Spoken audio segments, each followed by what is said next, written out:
الحمد لله رب العالمين والعاقبة للمتقين إلى يوم الدين. فقد قال الله تبارك وتعالى: أعوذ بالله من الشيطان الرجيم. بسم الله الرحمن الرحيم. الرحمن علم القرآن خلق الإنسان علمه البيان. صدق الله العظيم. قابل احترام صدر جلسہ، مہمانان خصوصی اور ادارے کے اساتذہ کرام اور ادارے کے صدر محترم اور عزیز طلبہ، یہ نہایت ہی مسرت کی بات ہے کہ آج دارالعلوم اشاعت القرآن میں ہم سب 23واں سالانہ جلسہ عام کی مناسبت سے ہم سب کی یہاں شرکت ہوئی اور ہم اسی جلسے اور اجتماع میں تشریف فرما ہیں۔ ہم ادارے کو بحسن خوبی جانتے ہیں، ادارے کی تعلیمی لیاقت کو بھی ہم جانتے ہیں کہ تقریباً اطراف و اکناف میں ادارے کے حفاظ، ادارے کے فارغین اپنی علمی خدمات انجام دے رہے ہیں۔ آئیے ہم سب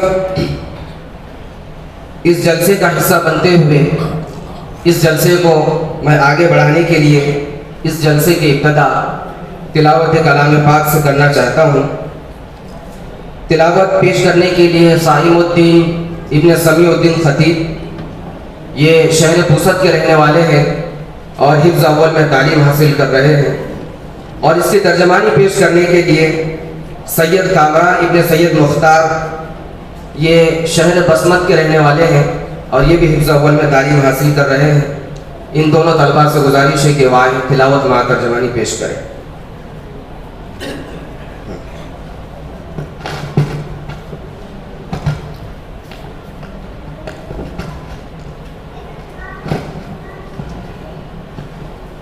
السلام علیکم ورحمۃ اللہ وبرکاتہ۔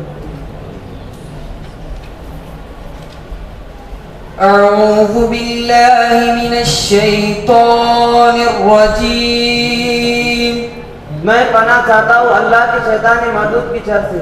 بسم اللہ الرحمن الرحیم، شروع کرتا ہوں اللہ کے نام سے جو بڑا مہربان نہایت رحم فرمانے والا ہے۔ وقال الذين كفروا لا تسمعوا لهذا القرآن والغوا فيه لعلكم تغلبون، یہ منکرین حق کہتے ہیں کہ اس قرآن کو ہرگز نہ سنو اور جب سنایا جائے تو اس میں غلط ڈالو، شاید کہ تم اس طرح غالب آ جاؤ۔ ان کافروں کو فَلَنُذِيقَنَّ الَّذِينَ كَفَرُوا عَذَابًا شَدِيدًا وَلَنَجْزِيَنَّهُمْ أَسْوَأَ الَّذِي كَانُوا يَعْمَلُونَ، ان کافروں کو ہم سخت عذاب کا مزہ چکھا کر رہیں گے اور جو یہ بدترین حرکت کرتے رہے ہیں ان کا پورا پورا بدلہ انہیں دیں گے۔ ذَلِكَ جَزَاءُ أَعْدَاءِ اللَّهِ النَّارُ لَهُمْ فِيهَا دَارُ الْخُلْدِ جَزَاءً بِمَا كَانُوا بِآيَاتِنَا يَجْحَدُونَ، وہ دوزخ ہے جو اللہ کے دشمنوں کو بدلے میں ملے گی، اس میں ہمیشہ ہمیشہ کے لیے ان کا گھر ہوگا۔ یہ ہے سزا اس جرم کی کہ وہ ہمارے آیتوں کا انکار کرتے رہے۔ وقال الذين كفروا ربنا أرنا الذين أضلانا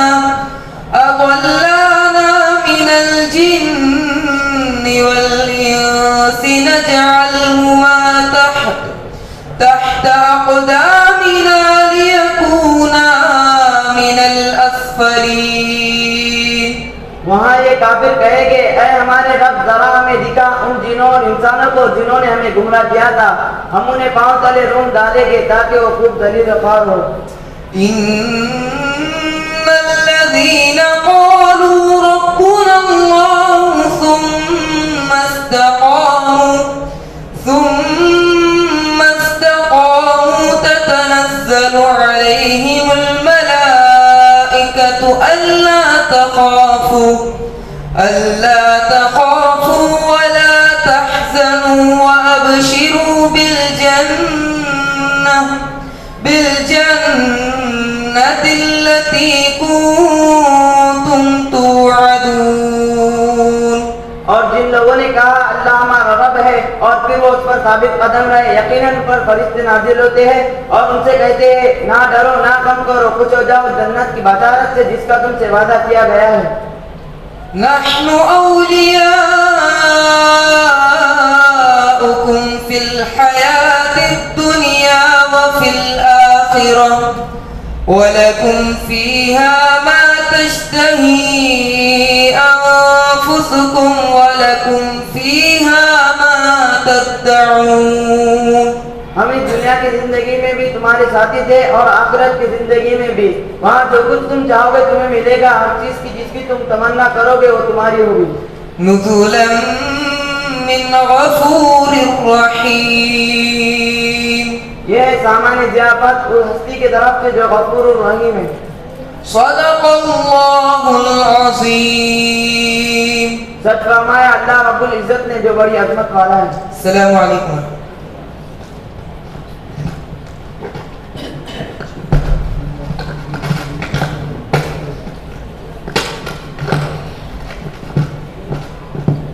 ماشاءاللہ قرآن میں ہو غوطہ زن اے مرد مسلمہ، اللہ کرے تجھ کو عطا جدت کردار. اس بہترین سی تلاوت ما ترجمانی کے بعد میں حمد پیش کرنے کے لیے آواز دیتا ہوں. منیب الرحمن ابن محمد یونس صاحب یہ حفظ اول کے طالب علم ہیں اور شہر اکولا کے رہنے والے ہیں، وہ آئے اور حمد باری تعالیٰ پیش کرتے.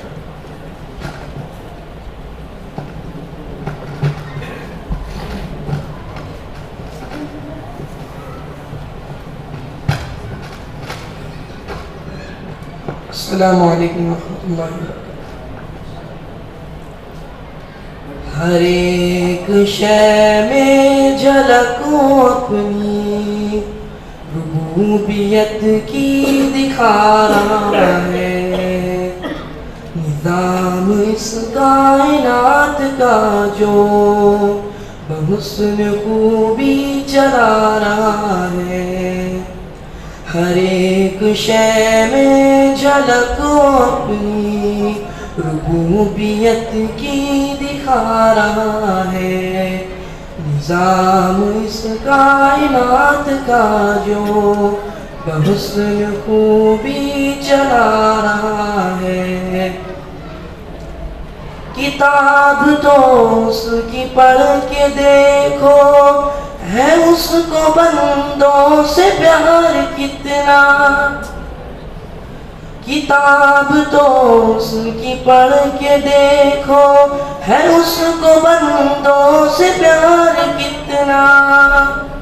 مثال دے دے کہ خیر و شر کی وہ اپنی جانب بلا رہا ہے. مثال دے دے کہ خیر و شر کی وہ اپنی جانب بلا رہا ہے. ہر ایک شے میں جھلک اپنی ربوبیت کی دکھا رہا ہے، نظام اس کائنات کا جو بحسن خوبی چلا رہا ہے. وہ مالک رزق ہر نفس ہے، کسی کو رکھتا نہیں ہے بھوکا. وہ مالک رزق ہر نفس ہے، کسی کو رکھتا نہیں ہے بھوکا.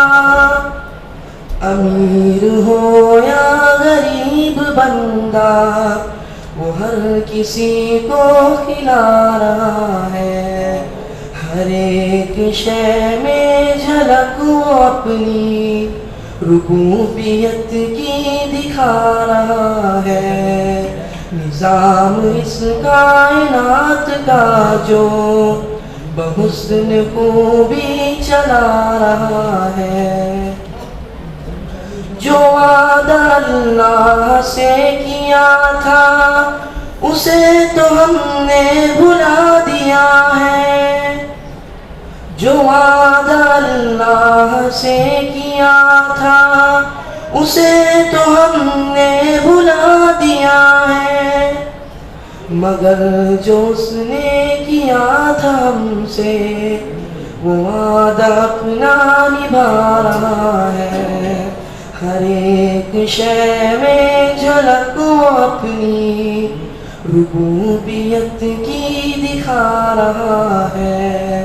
نظام اس کائنات کا جو بحسن خوبی چلا رہا ہے، فلاح دارین کی صدا جو فضا میں ہر روز گونجتی ہے، فلاح دارین کی صدا جو فضا میں ہر روز گونجتی ہے، یہ اس کا پیغام ہے سنو تو اذان میں کیا سنا رہا ہے، ہر ایک شے میں جھلک وہ اپنی ربوبیت کی دکھا رہا ہے، نظام اس کائنات کا جو بحسن خوبی چلا رہا ہے، اسی کو مانو اسی کو چاہو یہ کامیابی کی ہے ضمانت، اسی کو مانو اسی کو چاہو یہ کامیابی کی ہے ضمانت، وہ سرخ رو ہوگا آخرت میں جو اس کو دل میں بسا رہا ہے، ہر ایک شے میں جھلک وہ اپنی ربوبیت کی دکھا رہا ہے، نظام اس کائنات کا جو بحسن خوبی چلا رہا ہے، شمیم توبہ کا وقت کم ہے خطائیں تم اپنی بخشوا لو،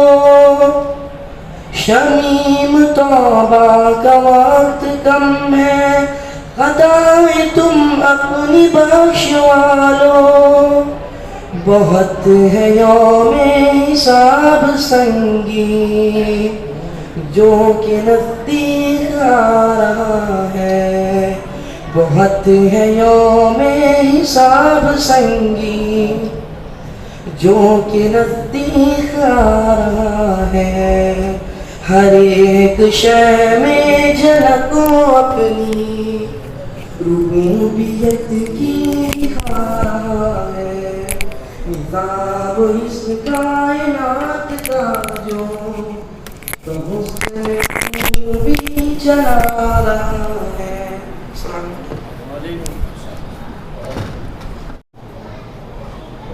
السلام علیکم۔ پی کی الفت کے دیپ جن کے دلوں کی تاقوں میں جل رہے، پی کی الفت کے دیپ جن کے دلوں کی تاقوں میں جل رہے،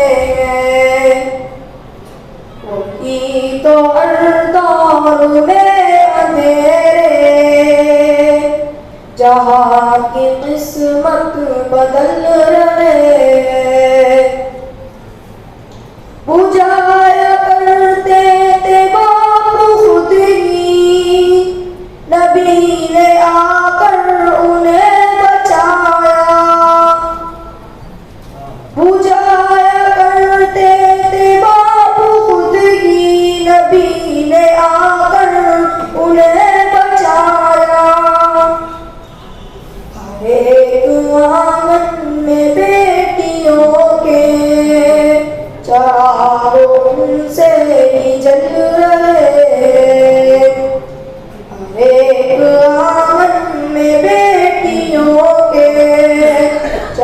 چراغ ان سے ہی جل رہے ہیں.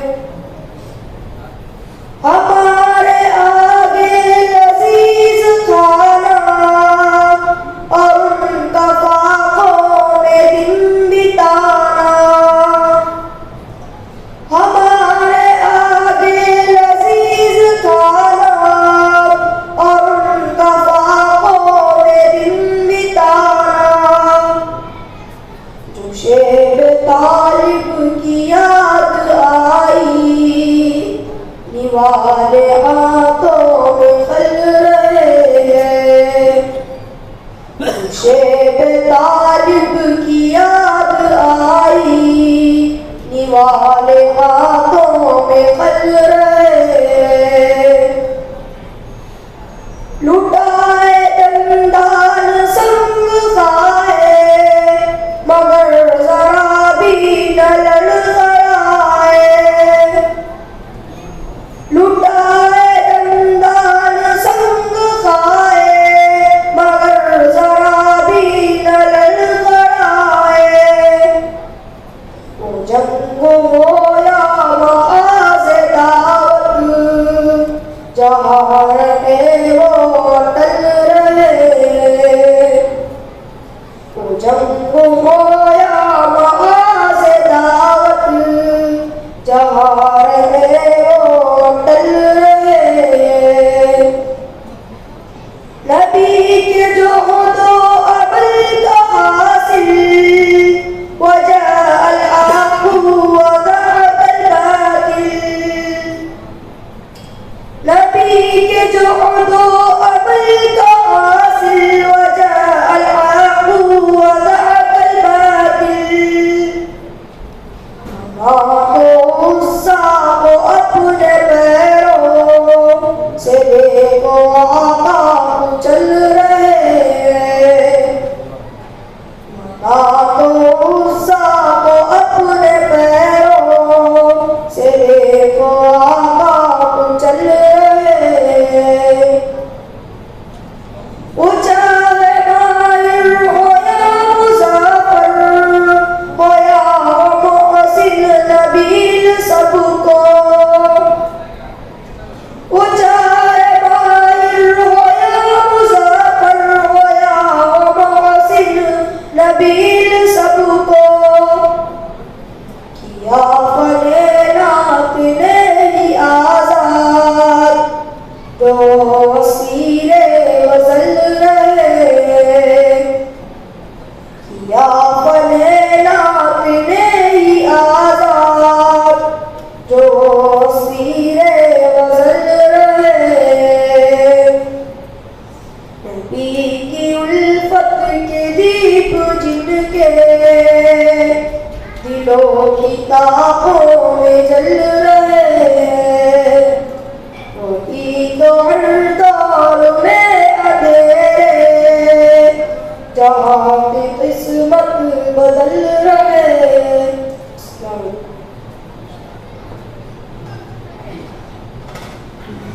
کہ محمد سے وفا تو نے تو ہم تیرے ہیں.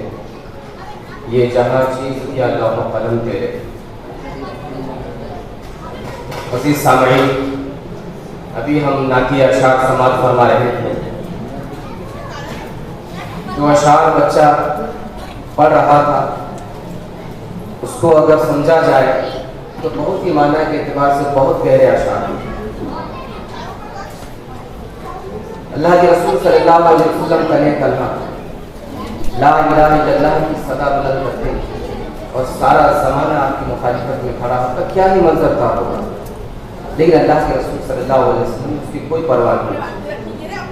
آئیے اس کے بعد اس فہرست میں چند تقاریر بھی ہے.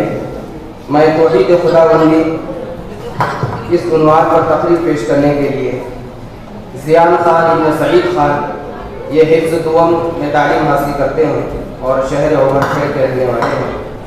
میں ان کو آواز دیتا ہوں کہ وہ آئے اور تقریر پیش کریں.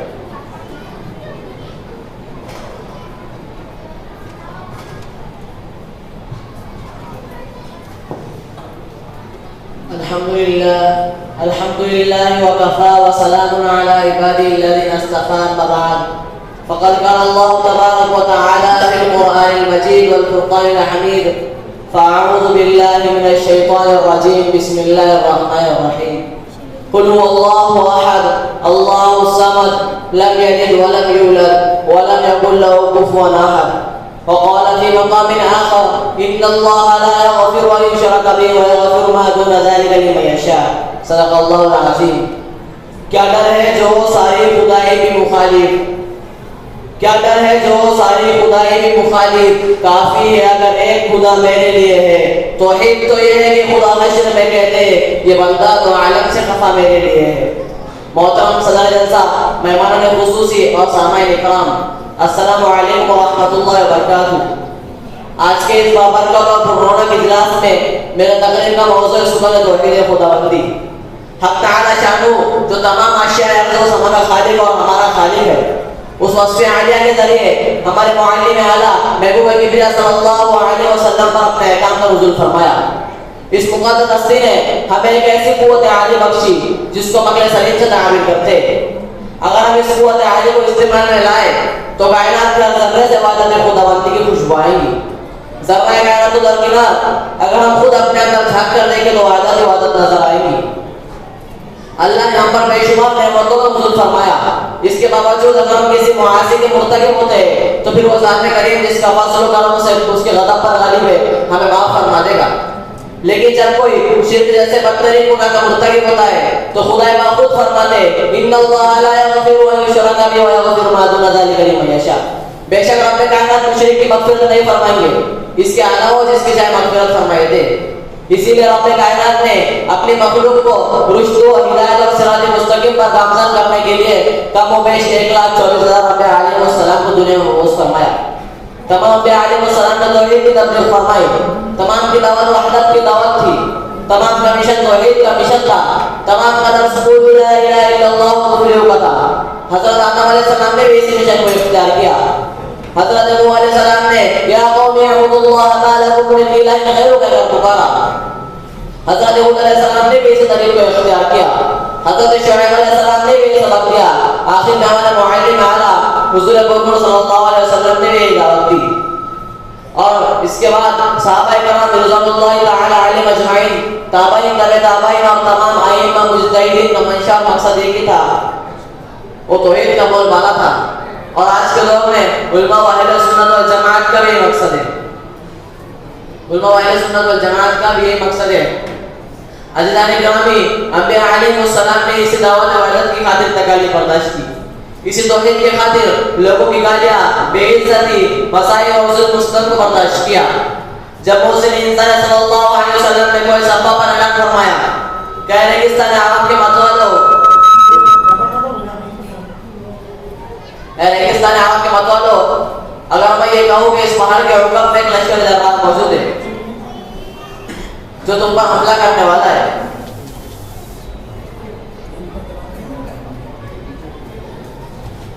جو تم پر حملہ کرنے والا ہے،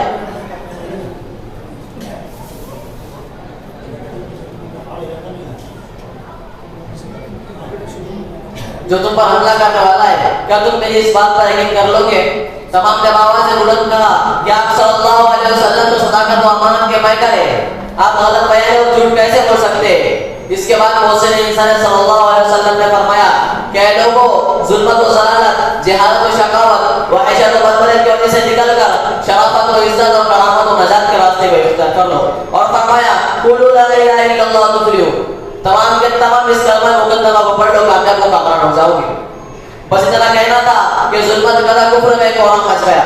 تمام کفار مکہ حیرت زدہ تھے کہ آج محمد بن عبداللہ کو کیا ہو گیا. وہ اپنے آبا و اجداد کے معبودوں کی مذمت کر رہا ہے. عزیزان گرامی، اس کے بعد جو دوست تھا وہ دشمن ہو جاتا ہے.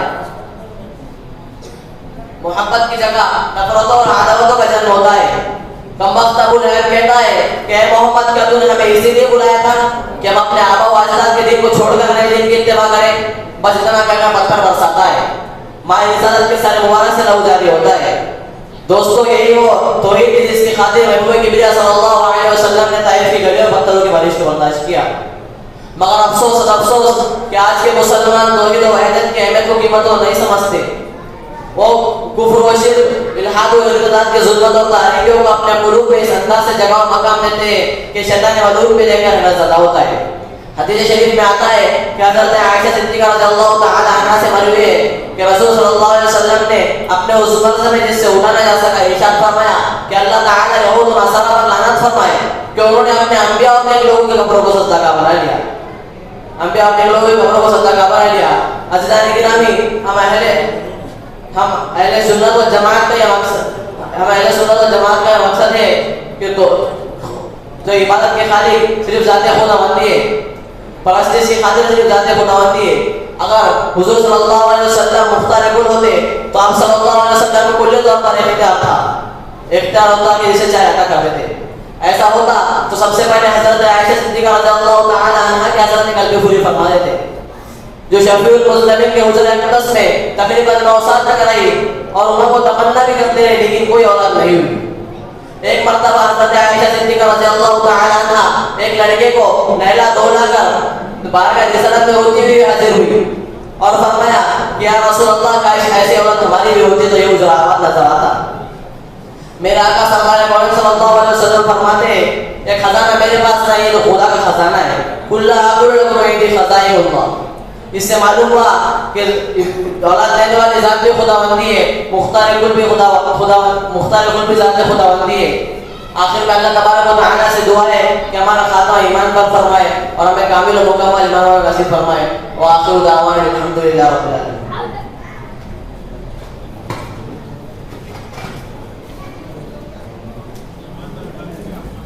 نقش توحید کا دل پہ بٹھایا ہم نے، زیر خنجر بھی یہ پیغام سنایا ہم نے. پھر ایک شعر اور ہے، وقت فرصت ہے کہاں، کام ابھی باقی ہے، نور توحید کا اتمام ابھی باقی.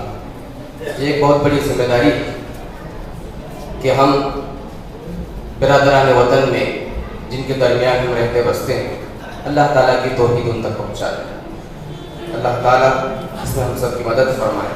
اس کے بعد سیرت النبی صلی اللہ علیہ وسلم اس عنوان پر تقریر پیش کرنے کے لیے میں دعوت دینا چاہتا ہوں محمد فرقان ابن محمد اشفاق صاحب. یہ حفظ اول میں تعلیم حاصل کر رہے ہیں اور پیپل گاؤں راجہ کے رہنے والے ہیں. وہ آئے اور تقریر پیش کریں.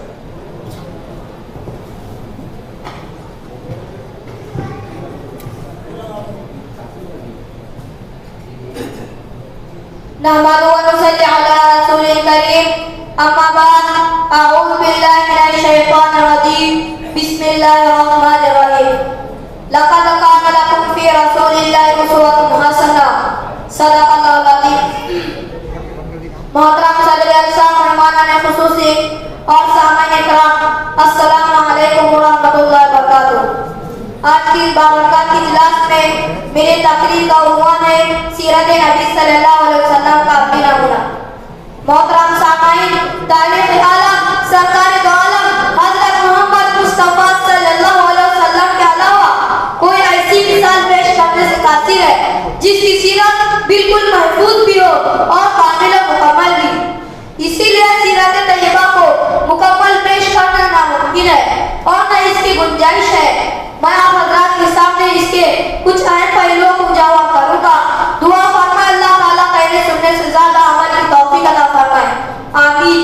یہودیوں اور عیسائیوں کی طرح ہمارے نبی کی سیرت بیان کر لینا ہمارا شیوا نہیں، بلکہ ہمارے نبی کی سیرت ہمارے ہر عمل سے صاف صاف نظر آنی چاہیے.